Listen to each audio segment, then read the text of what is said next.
ဒီလိုယေရှုခံလိပ်စာကတ်လေးတွေကိုဗေဒာလေးတွေပြန်မကွာအောင်ဘယ်လိုလောင်ရမလဲဆိုတာဒီနေ့ပြောပြပေးမှာဖြစ်ပါတယ်ရှင်ဒီလိုလိပ်စာကတ်လေးတွေကိုဒီလိုအလိပ်လောင်ဆက်လေးနဲ့လောင်မယ်ဆိုရင်ကိုကဖြတ်ဆက်လေးနဲ့ဖြတ်တဲ့အခါမှာဗေဒာတွေကွာတာတွေဘာတွေမဖြစ်တော့ဘဲနဲ့သူကလပပလေးထွက်လာမှာပေါ့နော်အကယ်၍ရိုး plastic လောင်ဆက်နဲ့လောင်မယ်ဆိုရင်အဲ့ဒီ plastic လေးတွေကထူတာမာတာဖြစ်တဲ့အတွက်ကြောင့်မို့ကိုကဖြတ်ဆက်နဲ့ဖြတ်ပြီးတော့ပြီဆိုတော့ဗေဒာလေးတွေကွာတာလေးတွေပါလေးတွေဖြစ်တတ်ပါတယ်။ဒါကြောင့်ဒီလိုလိပ်စာကတ်လေးတွေကိုလောင်ဖို့ဆိုရင်အလိပ်လောင်ဆက်လေးကိုအသုံးပြုသင့်ပါတယ်ရှင်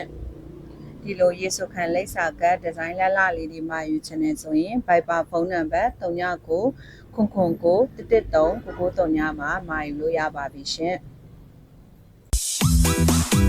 ။